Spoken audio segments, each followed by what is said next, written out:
Right now at 5:30, a live look at the Duval County School Board building from our Sky camera. It could also soon have a new tenant.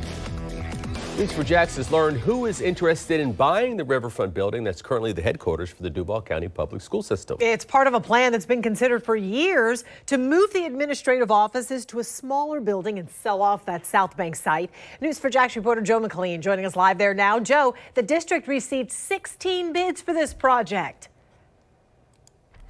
16 different developers came and told the district they submitted proposals saying we want to begin negotiations to buy this building and the property on which it sits, a property that's only getting more valuable.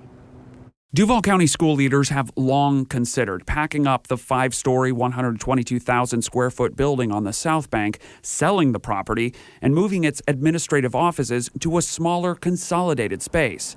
It's far from a done deal, but Wednesday was the deadline for private businesses and other entities to answer the district's invitation to negotiate. 16 entities answered that invitation, including CSX Transportation, Blue Cross Blue Shield of Florida, and Ryan Companies, which is also the owner and developer of JEA's new headquarters downtown. The Jacksonville Transit Authority also submitted a bid. School board member Lori Hershey has been backing this plan to move the headquarters. What is the main economic benefit of this consolidation effort? I think one of the biggest things is the fact that it expands the tax base for Duval County. When this building was built in the 80s, it was not prime property. In fact, if you notice on the east side of the building, there are no windows, and it was built that way because it was believed that no one would want to look out over the JTA site. Yes, ready? 1, 2, 3, here you go.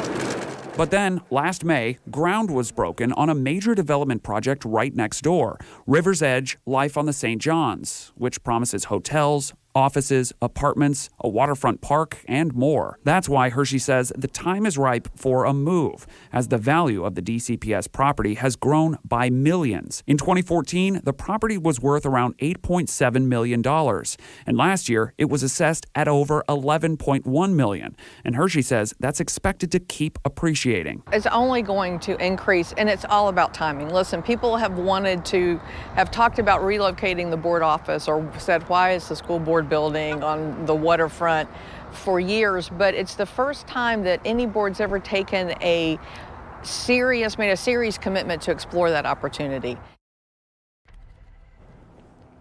Now, the way the process works right now, we know who is submitting bids. We don't know what those bids are actually for yet. We'll know that once the school board makes a decision. And again, the board still could decide to keep this building and not move headquarters after all. Reporting live, I'm Joe McLean, Channel 4, the local station. Joe, you're saying this is not a done deal yet, so what is next in the process? Well, with public bids like this, there's a lot of procedural steps. Next, the district's advisory group is going to look at all the bids, sort of narrow them down, make recommendations. Then a committee of school district employees is also going to look at it and give each bid a score. So there's a lot more detail. There's a lot more steps here yet to go. Reporting live, Joe McLean, Channel 4, the local station.